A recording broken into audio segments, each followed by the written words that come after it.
Guys આપણે અત્યારે આવી ગયા છીએ રહસ્યમય તળાવ જોવા માટે રાણકી વાવની બાજુમાં. તો આપણે ગેટથી અંદર આવ્યા. એક આ ટાઈપનો વ્યૂ છે અહીંયા. આ છે રહસ્યમય તળાવ. અહીંયા અંદર પણ મંદિર ખંડેર હાલતમાં પડી છે, જોઈ શકો છો તમે. વર્ષો જૂના તાળા લાગ્યા છે.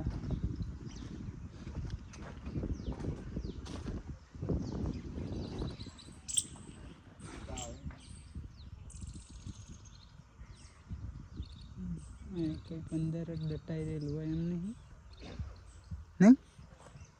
હજુ ત્યાં પેલા ખૂબીઓ બધી અંદર જ છે. જુઓ ગાઈસ, રહસ્યમય તળાવ પાટણ.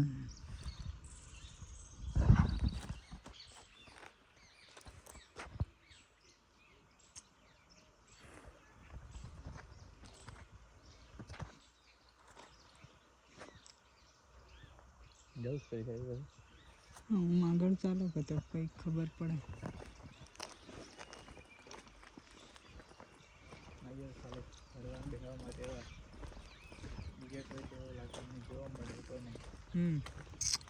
બધું ખંડેર થઈ ગયું છે. જુઓ મિત્રો, હા, સામેની સાઈડે માનું મંદિર છે, જેથી અહીંયા શ્રાપ આપેલો છે, જેથી અહીંયા અત્યારે પણ કોઈ પણ પાણી રહેતું નથી. સામેની સાઈડે મંદિર છે, તમે આવો તો દર્શન કરવા જઈ શકો છો.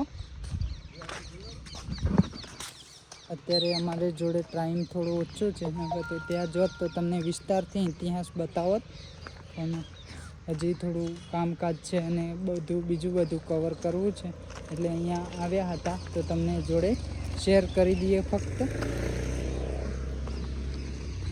જો અત્યારે પણ ખોદકામ કરે તો એવું માનવામાં આવે છે કે 1500 વીઘા જમીનની અંદર આ તળાવ હતું. અત્યારે ફક્ત આટલા જ અવશેષો છે, પણ કદાચ કોઈ ખોદકામ કરે અને બીજા શોધવાનો પ્રયાસ કરે તો બીજું તો 1500 વીઘાની જમીનની અંદર આ તળાવ પાથરેલું છે એવું કહેવામાં આવે છે. તો માન લો કે આ વચ્ચેનું સેન્ટર હોય અને બીજું બધું આસપાસની આ બધી જમીન એના અંડરમાં આવતી હોય તળાવમાં, કારણ કે ઘણા તળાવોની અંદર વચ્ચેની સાઈડે કંઈક મંદિર કે બિંદુ નથી હોતું. આ એના ટાઈપ જ લાગે છે.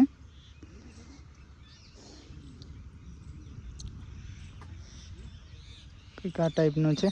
બાકી તો વિડીયો ગમે હોય લાઈક કરો, શેર કરો. યુટ્યુબ ચેનલ એમ વિષ્ણુને સબસ્ક્રાઈબ કરો. મારા મુકેશભાઈને પણ યુટ્યુબ ચેનલ છે, સબસ્ક્રાઈબ કરો.